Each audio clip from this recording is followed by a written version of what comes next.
traders, hello friends, I'm Coach Jay again, and for today's video, let's have a quick market updates on gold, Euro USD, and GBP USD. Okay, so let me remind you again that this is not a trade recommendation. This is just for educational purposes only, so always trade at your own risk. Okay, so let's start again with the US dollar index. As you can see dito sa daily, there's a potential, take note, no, potential pa lang, bull flag in which may possibility na magkaroon ng continuation to the upside. Pwedeng itest niya ulit itong resistance around 107 area. Okay, so bullish tayo sa US dollar index, especially because of this pattern. Pero again, syempre, kailangan talaga ay makakita tayo sa lower time frame or sa H1 ng series of higher highs and higher lows para masabi natin na meron na siyang uptrend. Pero as you can see, no, nagko-consolidate pa siya. Okay, kasi later, meron tayong mga high impact news. Meron na naman tayong mga events, significant events dito kay US dollar index. So, possible na ang mga USD pairs ay nagko-consolidate. Especially, no, ay ngayon ay Asian session. Okay, so, careful later sa mga high impact news that we have noted. Alright, so let's jump to gold. Okay. Alright, so here in the daily time frame, okay, so basahin lang natin yung news. May nag-prompt up kasi, no? Ayan, gold edges higher ahead of key US economic data. Gold edges higher in the early morning session, Asian session, as traders await US PCE. Okay, so medyo nagkaroon siya ng slight increase. And then, ito pa, gold trades in tight range as market focuses on US economic data. Gold prices were stuck in a tight range on Thursday as investors look to US economic data for further clarity on the Federal Reserve's interest rate path. Yan. Okay. So, ranging talaga. Yan.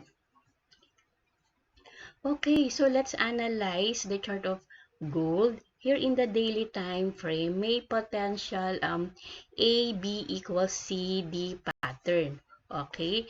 So, ibig sabihin, itong ginawa niya na itong very bearish, ay possible lang na this is just a pullback. Okay? Oops, hindi ko maano. Pero, yan.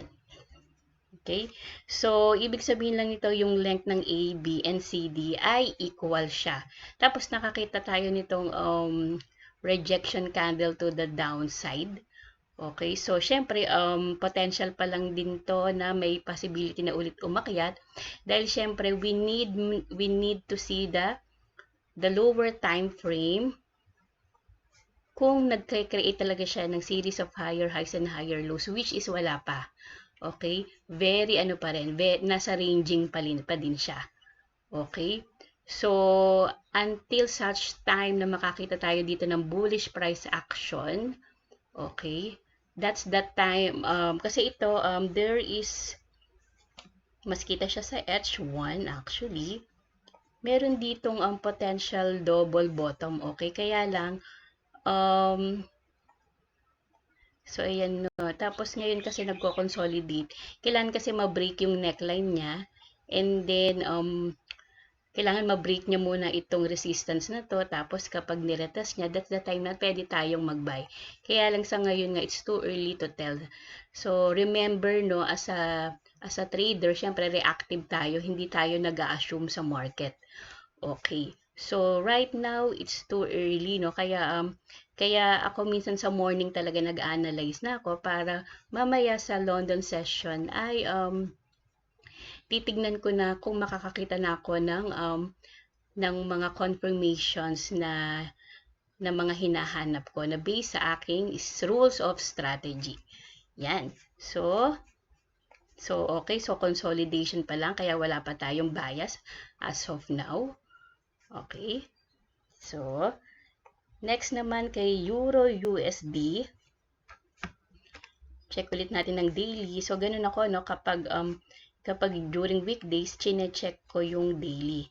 Ayan. So, dito sa daily, kung sa US dollar index nakakita tayo ng bull flag, dito naman kay Euro USD, nakakita naman tayo ng bear flag. Alright. So, talagang negatively correlated silang dalawa. Okay. So, if mag-play itong, remember, if lang ha, if mag-play itong bear flag na to, possible talaga na i-retest niya ulit itong support level na to, no? Pero if you can see dito sa area na to ay naririto rin yung narito rin yung medyo matagal na sideways market condition, okay? So possible na pag bumaba ulit rito, baka makakita rin tayo ng sideways market condition. Ibig sabihin parang i-repeat niya lang to, itong naging market condition na dito, okay? That's ano pa lang ha. Yun pa lang naman yung sa nakikita ko sa ngayon. Pero syempre, there's no there's no confirmation yet. Okay. So, pero syempre, bearish pa naman dahil because of the creation of series of lower lows and lower highs, which is of course a structure of a downtrending market. Okay, so pwede natin i-check ang 15 minutes if makakakita na tayo doon ng any bearish price action. Ayan, so same, ang pangit. Ayan, so same lang din kay gold. Ayan, nasa ranging pa siya, no? Wala pa tayong bias as of now. So, ganyan talaga, no? Most of the time kapag may high impact news, during Asian and even sa London, nagkakaroon siya ng sideways na movement lang. So, lastly, let's check the GBP USD. Okay, looking at the daily.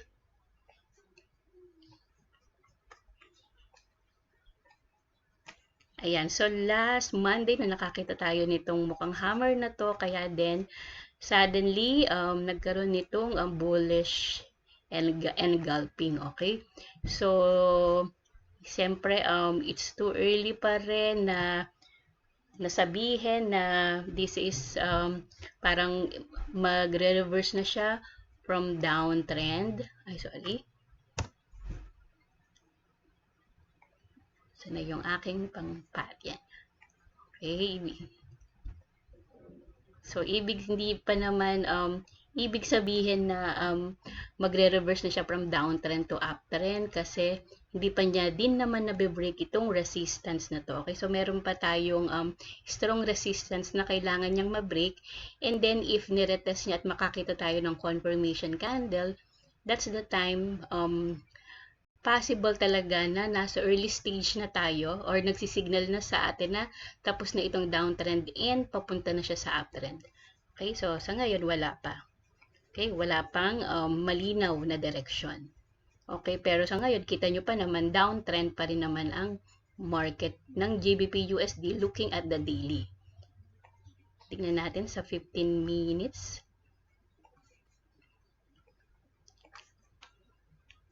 Ayan, so ganun din. Nasa ranging pa rin ang, so kagaya rin ng Euro USD, ranging pa lang siya. So therefore, hintayin natin na magkaroon ng breakout dito sa